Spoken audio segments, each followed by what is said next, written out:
Muy bien, ya está, ¿ya? Entonces, a ver, déjame subir esta partecita, esta barrita acá, para que no nos estorbe. ¿Ya? Ahí, ¿correcto? Ya está. A ver, muy bien, entonces vamos a empezar, jóvenes, la presentación. El día de hoy tenemos lo que vendría a ser química orgánica, ¿de acuerdo?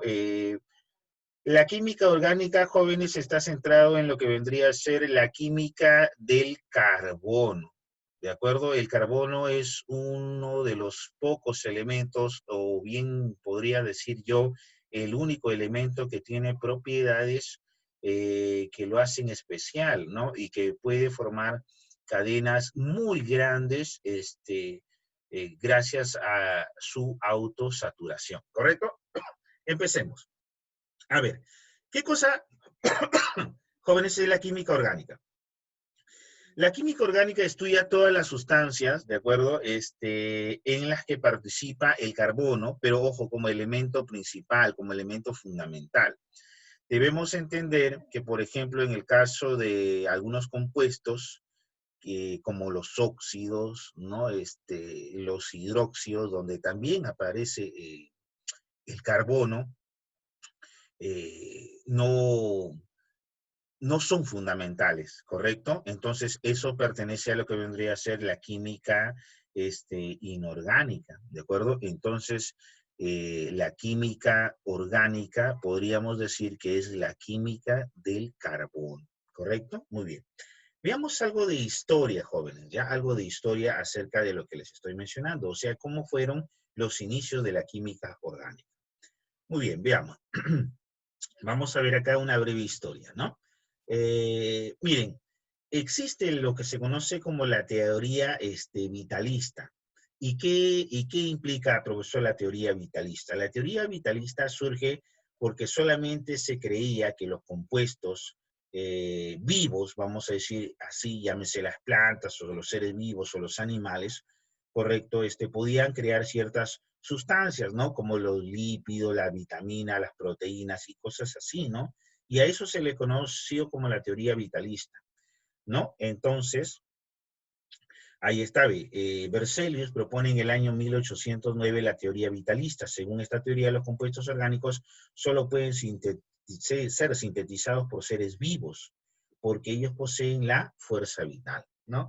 Eso era lo que se pensaba por aquella época. Pero producto de una casualidad, voy a llamar de una casualidad, ¿no?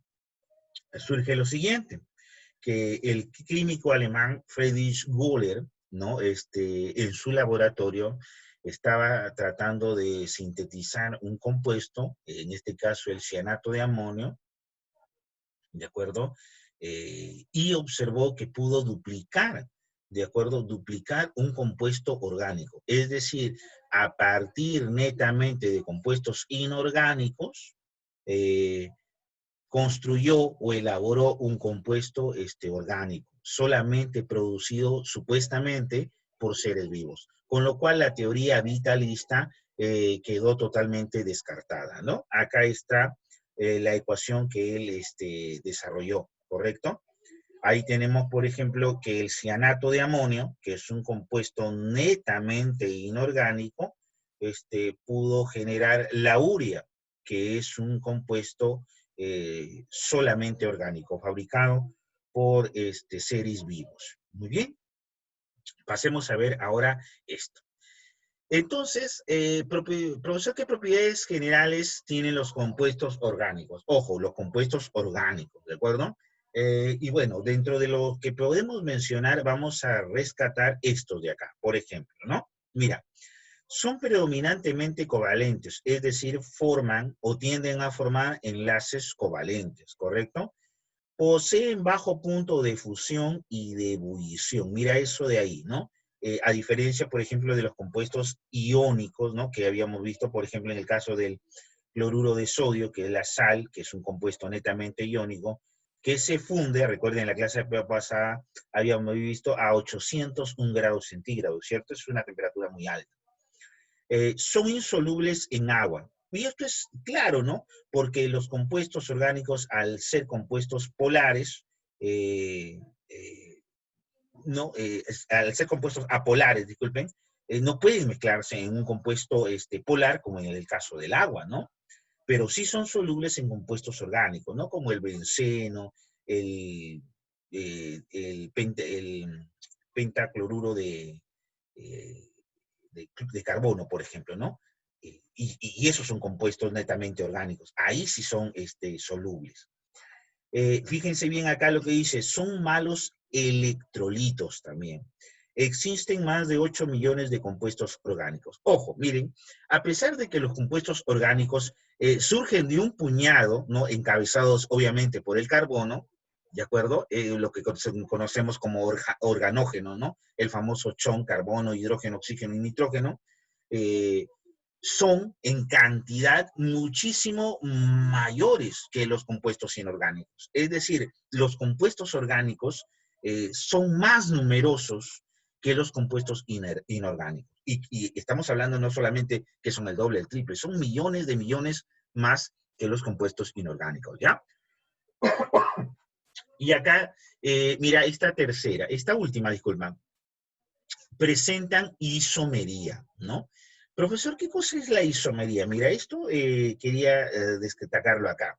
La isomería es cuando dos compuestos, ¿de acuerdo?, tienen la misma fórmula molecular, pero se trata de compuestos diferentes, ¿no? Que tienen, por ende, propiedades tanto físicas y químicas totalmente diferentes. Fíjate bien, te voy a mostrar este ejemplo. Mira, si te das cuenta acá a la derecha, por ejemplo, acá lo estoy remarcando con el puntero, ambos son iguales. Mira, acá es 2 carbonos, 6 hidrógenos y un oxígeno. Acá también. Pero mientras que acá estamos hablando de un etanol, ¿no? Etanol que es un alcohol, ¿de acuerdo? Que es un compuesto orgánico, ¿no? Y que es uno de los compuestos que nosotros podemos consumir. Es el famoso alcohol de grano que le conocen, ¿no? Muy bien. O alcohol de la uva, si se quiere, ¿no? Muy bien. Lo que también se le conoce con el nombre de vulgar de espíritu del vino, ¿no? Muy bien. Acá tenemos, por ejemplo, este de acá, mira este segundo, que es un éter. Y date cuenta, si acá yo tengo un alcohol y acá tengo un éter, debo entender que tienen propiedades completamente diferentes. Y date cuenta que su fórmula molecular es exactamente la misma. Eso que te acabo de mostrar se conoce como, por acá lo había puesto, disculpa, acá está, isomería, ¿correcto? Acá está, isomería, ¿correcto? Es decir, cuando yo tengo dos compuestos que tienen la misma fórmula molecular, pero estamos hablando de entidades completamente diferentes, ¿no? Muy bien. Entonces el etanol y el dimetil éter son isómeros, ¿correcto? Muy bien. Veamos ahora el carbono, ¿ya? ¿Qué propiedades, de acuerdo, hacen de que este elemento sea diferente del resto, ¿no? Entonces veamos. Por ejemplo, veamos. Es el elemento número 6 de la tabla periódica moderna, es decir, su número atómico es el sexto. Sus isótopos más importantes son, tenemos acá, el carbono 12, el carbono 13 y el carbono 14. El carbono 12 es uno de los más estables, sirve para hallar la masa atómica de los elementos. Recuerden que cuando nosotros hicimos lo que conocemos como unidades químicas de masa o cálculos químicos, mencionamos que la unidad de masa atómica era la 12ª parte del carbono 12, justamente isótopo del carbono, ¿correcto?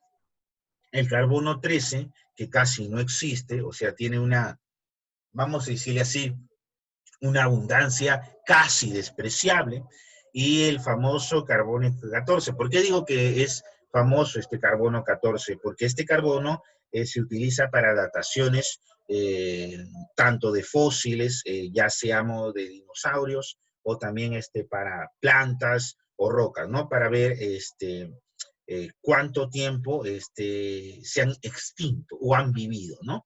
Muy bien. Y acá tenemos, ¿no? Que más o menos estamos al borde de entre la datación, data desde 1000 hasta 50.000 años, ¿no? Se ha descubierto que algunos fósiles, por ejemplo, la parte, recuerde, como ser Homo cero vivo, estamos formados principalmente por carbono, y tratan de medir este excedente de carbono. ¿Cuánto aún de carbono tienen estos fósiles, ¿de acuerdo?, en su interior. Ya está. El carbono existe en la naturaleza en forma sólida, correcto, mira, pura y cristalina, o con impurezas en estado amorfo. El hombre también puede obtener en forma artificial. Eso es cierto, o sea, que el carbono existe en la naturaleza, vamos a llamarle así, de manera natural y de manera artificial. ¿De acuerdo?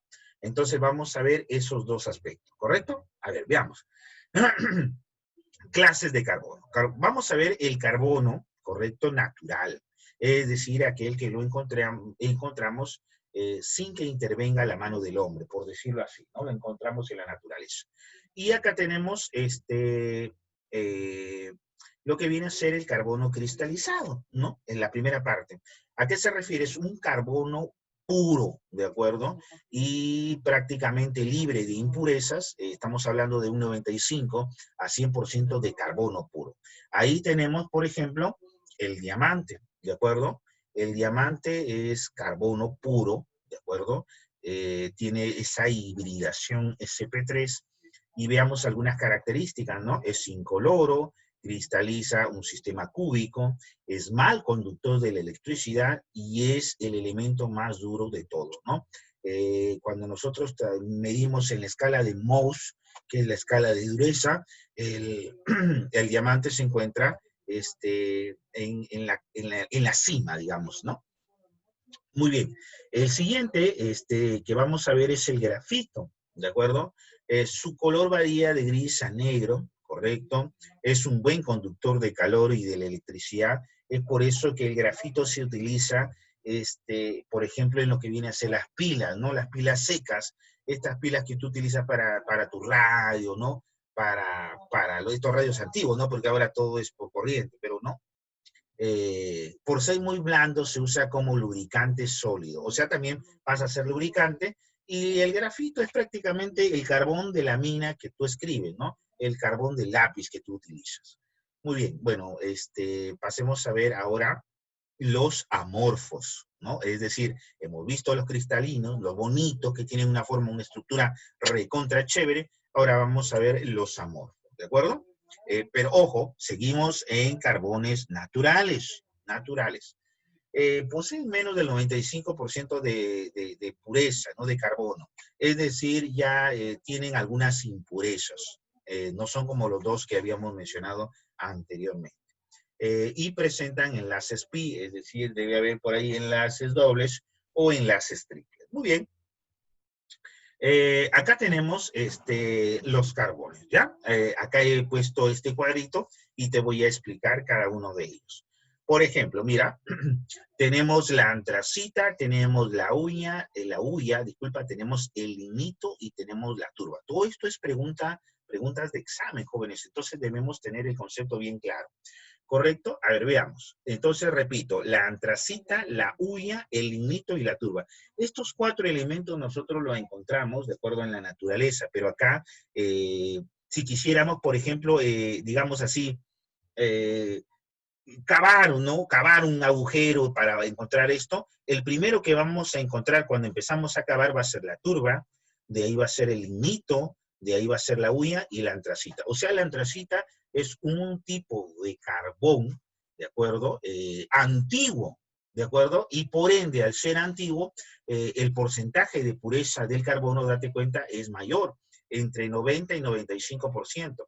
La hulla 75 a 90%, el lignito 50 a 70%, y la turba, que es un carbón más moderno, vamos a decir, encontrado recientemente, tiene un porcentaje de pureza menor al 50%.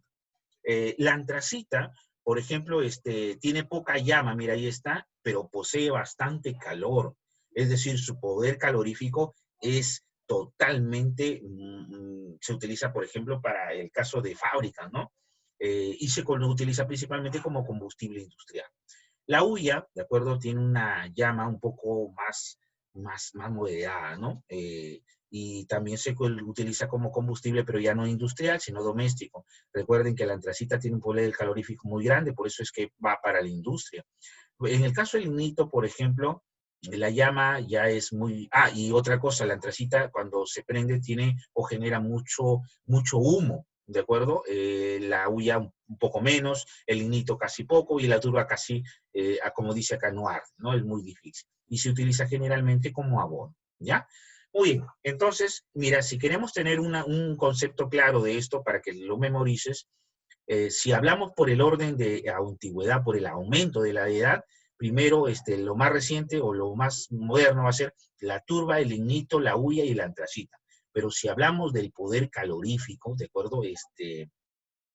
Tenemos que la antracita es el más calorífico, de ahí le sigue la hulla, de ahí el lignito y finalmente la turba. ¿Correcto?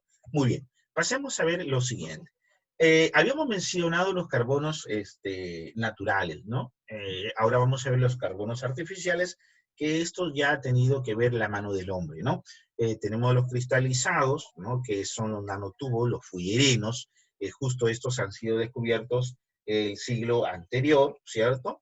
Y hay muchos estudios con respecto a estos, por ejemplo, en el caso de los nanotubos, ¿no? Y los fullerenos. Por ejemplo, yo estaba, o cuando estuve en la universidad, estuvimos trabajando en lo que era nanotecnología, y justo estábamos haciendo o trabajando en probar resistencia de nanotubos, ¿no? Que es bien fácil, ¿no? O sea, la formación de nanotubos es fácil, el estudio es un poquito más difícil, ¿no? Porque se necesita aparatos muy costosos y muy especializados. Veamos ahora los amorfos, ¿no? Los que no tienen una forma, pero siguen siendo artificiales. Tenemos, por ejemplo, el negro de humo o hollín, el carbón vegetal, el carbón animal, el carbón de retorta, el carbón activado, el coque, la brea y el alquitrán. Todos estos son carbonos ya creados por el hombre, ¿no? Por ejemplo, el carbón vegetal viene de las plantas, el carbón animal viene por lo general de los huesos de los animales. El carbón de retortas es el carbón que se utiliza en las fábricas, es decir, cuando tú utilizas estos carbones que habíamos mencionado, como la antracita, la hulla, dejan allí, correcto, este carbón de retorta, ¿no? Pero todos ellos son carbones artificiales. Muy bien, veamos el siguiente. Propiedades del carbón, ¿correcto? Mira, ¿por qué el carbono es único? Porque el carbono tiene estas propiedades, ¿de acuerdo? La covalencia. ¿Qué significa, profesor, la covalencia? Quiere decir que el carbono se junta a otros elementos para formar netamente enlaces covalentes, ¿correcto? Es decir, si puedes ver acá, por ejemplo, en este compuesto, estamos hablando del etano, el enlace netamente son covalentes, es decir, son enlaces simples, ¿de acuerdo? Ojo que puede ser también dobles o triples, pero en general se refiere a que forman compuestos covalentes, o sea, no son compuestos iónicos, ¿correcto? La segunda característica importante es la tetra, a ver, espérate, quiero verlo porque esto no va a salir, déjame moverlo un poquito más acá, ya está. La tetravalencia. ¿Qué cosa, profesor, es la tetravalencia? Quiere decir que el carbono, ¿de acuerdo? Por encontrarse en el casillero 6 y por tener 4 electrones de valencia, quiere decir que el carbono siempre va a poder tener 4 enlaces, o sea, se va a poder juntar siempre a 4. Mira, por ejemplo, en este compuesto tenemos acá un enlace, otro enlace y 2 acá, son 4. Acá el carbono, 1 acá y 3 acá son 4. Fíjate bien, acá ve, 1 acá, 1 acá, 1 acá y otro acá son 4. O sea, la tetravalencia se refiere a que el enlace o el carbono puede enlazarse con 4 elementos diferentes, o ya sea formando enlaces dobles o triples, como estos dos casos del metanal y el acetileno. ¿Correcto? Esa es la segunda propiedad. La tercera propiedad se refiere a la autosaturación, jóvenes. ¿A qué se refiere? El carbono es uno de los pocos elementos que tiene esta propiedad, es decir, que se puede enlazar a otro carbono, ¿de acuerdo? Y formar cadenas muy grandes, ya sean cadenas abiertas o cadenas cerradas. Se han descubierto que en el caso de algunos polímeros, algunos plásticos, se han formado cadenas de hasta 10, sin mentirles, 10 a la 4 carbonos enlazados allá, ¿de acuerdo? Ya sea formando cadenas cerradas o cadenas abiertas, ¿correcto? Muy bien. Veamos, a ver, la última propiedad Y esto se refiere a la hibridación, ¿correcto? Esta es una propiedad que en química, por ejemplo, inorgánica, casi no lo pasamos bien. Esto se mira en lo que viene a ser geometría molecular, que, por ejemplo, no lo hemos hecho o no lo hemos tocado, puesto que no es muy relevante en exámenes de admisión, ¿no? Son muy raras las preguntas que vienen, ¿no? Y el tema es bastante sencillo, en realidad, ¿no? Bueno, en el caso de hibridación tenemos estos tres aspectos, son tres en realidad, ¿no? Que son el SP3, el SP2 y el SP, que acá lo han nombrado de esta manera, que es exactamente lo mismo, ¿no? Muy bien, vamos a ver acá un cuadrito que nos va a explicar más o menos lo que les acabo de mencionar.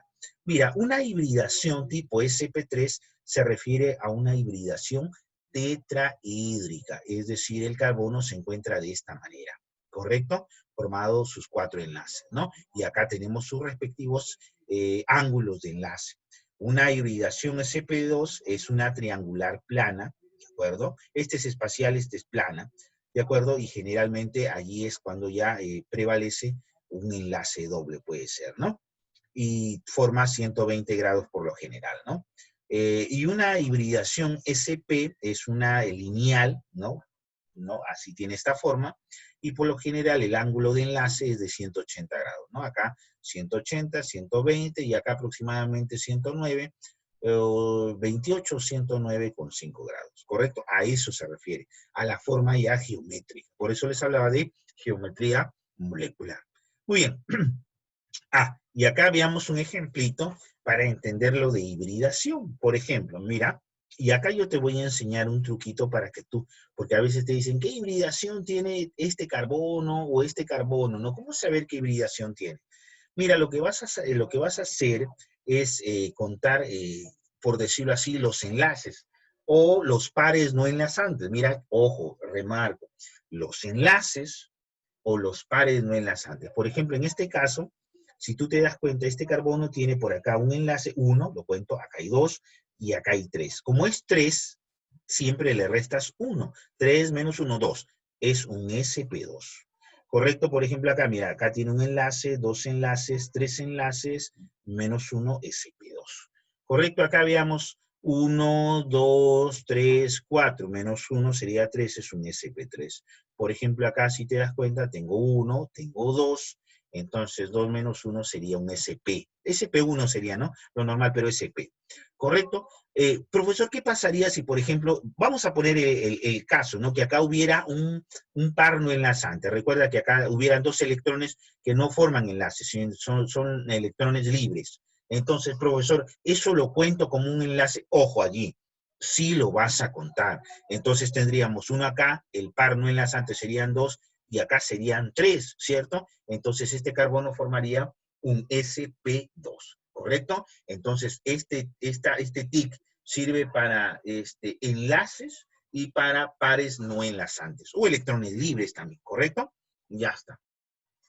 Muy bien, continuamos, jóvenes, ¿ya? Vamos a ver ahora los tipos de carbono, ¿de acuerdo? Los tipos de carbono también, a ver, no sé si habrá aparecido acá, pero acá debería aparecer tipos de carbono. Tenemos el carbono primario, ¿de acuerdo? ¿Por qué se le llama carbono primario? Porque está enlazado a otro carbono, como es este caso, miren. Acá este es carbono primario porque está enlazado a otro, y este también es carbono primario, ¿correcto?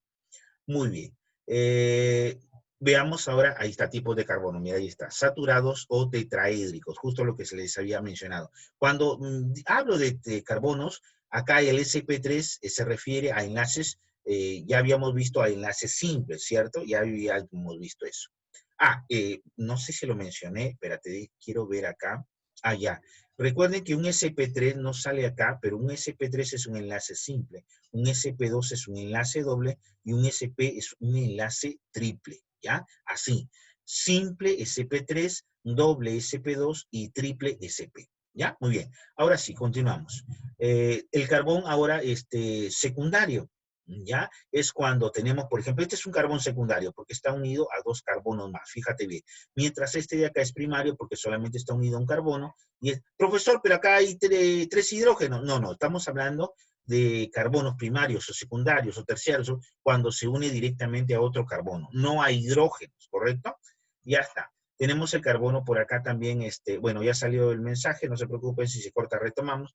El carbono terciario, ¿no?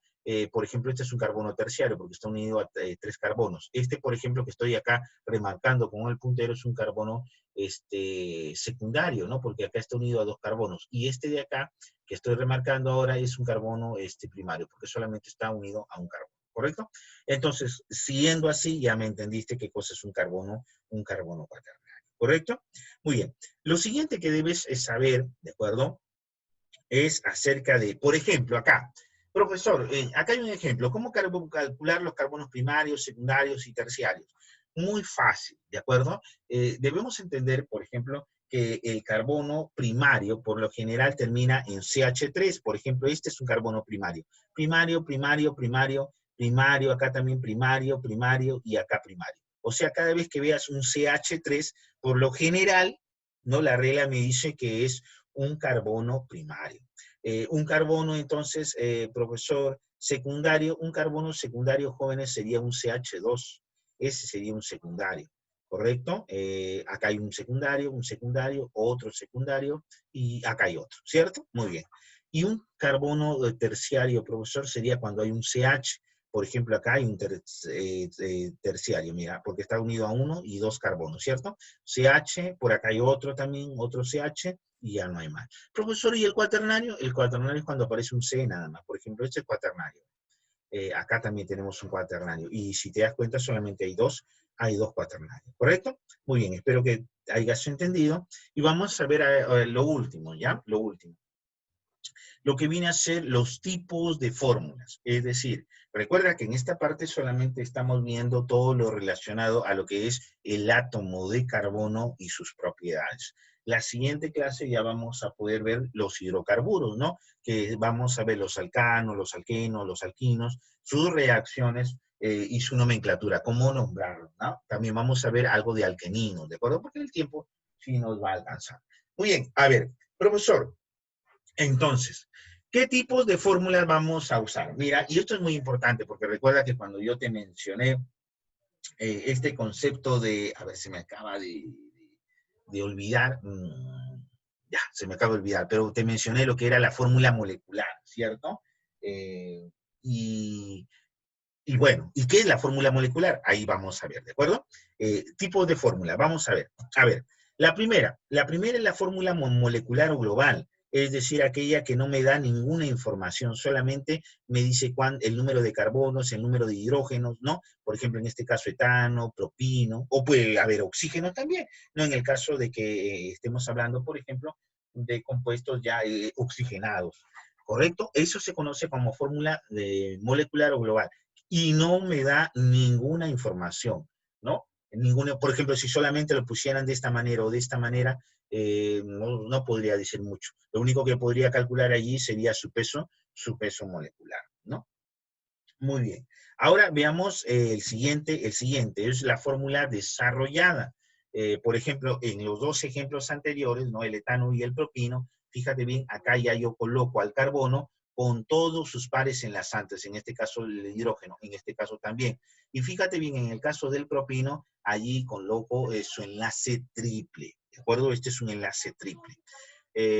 Y eso vendría a ser la fórmula desarrollada. Por ejemplo, en este caso de fórmula desarrollada, a mí me serviría para hallar, por ejemplo, los enlaces sigma, los enlaces pi. Recuerda, a ver, recuerda, y acá te voy a hacer recordar rapidito, en cortito. Por acá creo que lo tengo, por acá, por acá, por acá. A ver, espérate rapidito para hacer acá creo que está, acá, ¿ya? Recuerda que el sp3 produce enlaces solamente sigma, mientras que el sp2, por ser un enlace doble, enlace sigma y enlace pi, acá lo podemos ver, me olvidé de mencionarlo. El sp, que es un enlace triple, presenta un sigma, que es el de en medio, y 2 pi, que son los de los costados, ¿ya? Eso era lo que quería aclararte antes de que se me vaya a olvidar. Muy bien, ahora ya está, tenemos la fórmula desarrollada, tenemos la fórmula también semi-desarrollada, espérate, se pasó muy rápido, la semi-desarrollada, de acuerdo que es esta, que es la que generalmente aparecen en los problemas, de acuerdo, y tenemos la fórmula condensada, ¿no? por ejemplo, como estas que están acá. Mira cómo acá le ponemos el enlace, ¿no? Y acá van de manera directa. Entonces estamos mirando la fórmula molecular, la fórmula desarrollada, la fórmula semidesarrollada y la fórmula condensada. Es más, por ejemplo, en el caso de, por ejemplo, cuando aparezcan más cadenas CH3, que son las de medio, por ejemplo, se suele poner acá un CH3, acá otro paréntesis, y por ejemplo hay 5, para que ya no estés escribiendo, ¿no? Porque normalmente pones CH3, CH3, CH3, no, ya no, ya. Disculpa, CH2, CH2, CH2, ¿no? Como 20 veces, ya no, pones CH2 y pones entre paréntesis 20. ¿Correcto? Y la última fórmula que es la que vamos a estudiar, que es la fórmula topológica, ¿correcto? O también conocida como fórmula de zigzag. Esta fórmula es la que más se utiliza, ¿de acuerdo? Porque es la más rápida, ¿de acuerdo? Donde te voy a explicar, por ejemplo, acá tenemos al pentano, al penteno y al ciclopropano, ¿correcto? En el caso del pentano, quiere decir que hay penta, hay 5 átomos de carbono. Profesor, ¿dónde están los 5 átomos de carbono? Cada uno de estos significa un átomo de carbono, ¿ya? Por ejemplo, acá hay 1, acá hay 2, acá hay 3, acá hay 4. Bueno, acá dice pentano, ¿no? Acá debe estar el 5 y por acá, pero acá es 6. Acá está pentano. No, acá se han equivocado. Acá hay un pequeño error. Acá debería ser hexano, ¿de acuerdo? Porque son 6, ¿de acuerdo? Son 6. 1, 2, 3, 4, 5 y 6. Acá, disculpen, mire, acá he cometido un error. Acá no es pentano, acá es un hexano, ¿correcto? A ver, acá veamos el penteno. A ver, vamos a ver, ¿ya? Acá tenemos, por ejemplo, acá, y al mencionar eno, significa de que hay un enlace, recuerden, un enlace eh, doble, ¿no? Y acá está el enlace doble. Acá de nuevo tenemos 1, 2, 3, 4, 5, 6. Acá debería ser también un hexeno, disculpen, miren. Bueno, como le he pegado, corte y pega, no lo he analizado bien. Entonces acá tenemos que hacer esa corrección. Cada uno de estos puntos, jóvenes, significa un carbón. Cada uno de estos puntos significa un carbono. Por eso acá sería 1, 2, 3, 4, 5 y 6. Hexano. 1, 2, 3, 4, 5, 6 acá. Ese es un hexeno, ¿correcto? Por el enlace doble. Si hubiera un triple sería un hexino, ¿no? A ver, y acá un ciclo propano, dice, ¿no? Veamos. Entonces, se le dice ciclo porque es de cadena cerrada, ¿no? A ver, veamos acá. 1, 2, 3. ¿Correcto? Recuerda que cuando había 1 era meteno, eteno, propeno. Pero como es enlace simple, si es cerrado, se le llama ciclo. Ciclo propano. Este sí es correcto, ¿de acuerdo? Esto ha habido un pequeño error allí. Muy bien. Entonces, jóvenes, eso es todo lo que vamos a ver el día de hoy y vamos a pasar, obviamente, a la práctica. Mira, tenemos ahí un minutito. Este PowerPoint, ¿de acuerdo? Lo voy a subir también para que lo tengas, aparte del video, ¿de acuerdo? Entonces, tú lo vas a poder también tener allí. Muy bien, bueno, la práctica dice práctica 2, bueno, había un error, es la práctica nada más, ¿no? Y bueno, ya que tenemos un minuto, vamos a desarrollar solamente la primera pregunta, ¿no? Dice 1. Actualmente la química orgánica, ojo, recuerda que la clase de hoy es netamente de teoría, entonces vamos a desarrollar de la práctica todas las de teoría. Y si hay alguna, porque se me ha escapado alguna de la clase que viene, lo vamos a dejar, no te preocupes. Actualmente la química orgánica se define como el estudio de los productos naturales, falso. El tratado de los compuestos producidos por organismos vivos, no. Ya eso ya lo explicamos en la teoría del vitalista, ¿no? El estudio de los compuestos de origen animal o vegetal, no. El estudio de los compuestos del carbono. Entonces la clave sería la letra D. ¿Correcto? Primer problema. Entonces ahí lo tenemos. Ya se va a cortar el Zoom, entonces voy a darte ahí unos 3 minutitos, 5 minutitos para que vayas al baño, tomes agüita y nos reenganchamos, ¿ya? No te olvides con el mismo link para continuar con la clase. Muy bien, esperemos entonces allí que se corte. Voy a pausar acá ya. A ver, vamos a pausar por acá. Y no te olvides, se corta, nos enganchamos, ya nos enganchamos allí. De nuevo, ahí está, detener.